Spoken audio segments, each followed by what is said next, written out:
Créer des jeux vidéo pédagogiques avec Scratch. Introduction. Je vous présente rapidement Scratch. C'est un langage qui a été créé par le MIT avec une visée vraiment pédagogique, puisque c'est un langage qui est destiné aux débutants en programmation pour qu'ils puissent apprendre à programmer. C'est un projet qui est open source, c'est-à-dire que le code de Scratch est ouvert et peut être récupéré. C'est un langage de programmation qui est visuel, c'est-à-dire qu'on va fonctionner avec des blocs, il n'y a pas d'instructions à écrire, et ça c'est pour que ce soit utilisable par des enfants, même jeunes. Un avantage pour nous, c'est que c'est un langage qui est en général connu des élèves. Souvent, les élèves qui débutent en programmation vont débuter avec Scratch. Et c'est un langage qui est prévu pour avoir des applications graphiques. Contrairement à d'autres langages où on va pouvoir faire des choses beaucoup plus compliquées, mais qui ne sont pas forcément prévues au départ pour des choses graphiques, et donc dès qu'on voudra faire des choses graphiques, il faudra faire des choses assez compliquées. Là, il est prévu pour ça. Donc, dès le départ, on va faire bouger des objets sur un écran. C'est un projet qui peut se faire entièrement en ligne, tant pour la conception que pour l'utilisation ensuite du jeu qu'on a créé. Ça se fait sur scratch.meet.edu, mais je vais vous montrer ça dans un instant. Et puis une fois que le jeu est fait, eh bien on peut partager le jeu soit via un lien, soit via un code iframe qu'on va pouvoir intégrer dans une page sur Moodle ou dans Genially ou dans autre chose. Et puis ce qui est très intéressant, c'est que quand on est content d'un jeu et qu'il est publié, eh bien le code est automatiquement open source, le code du jeu, là en l'occurrence, c'est-à-dire que vous pouvez récupérer des codes de jeux qui sont déjà publiés et partir de projets qui sont déjà assez sophistiqués.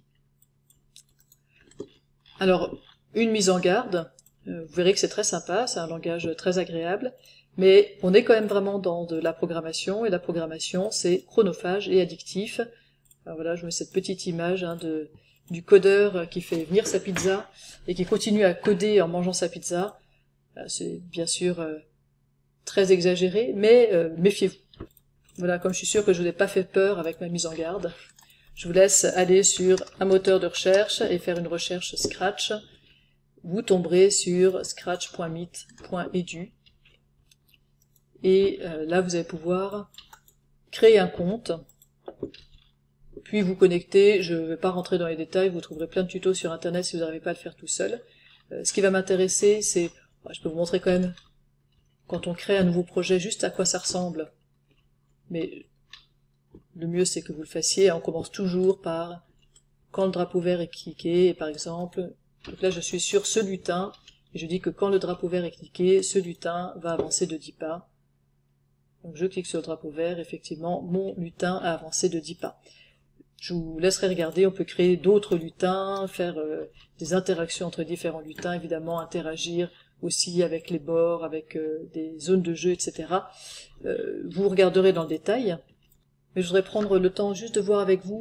Donc je prends un jeu totalement au hasard, j'ai aucune idée de ce que c'est, juste savoir que voilà, quand vous avez un jeu qui est publié, en général vous avez les instructions à droite, vous avez le nom de l'auteur aussi, ici, et puis vous avez la possibilité de copier le lien ici, pour donc soit donner ce lien à vos élèves pour qu'ils jouent directement, donc là s'ils vont sur ce lien,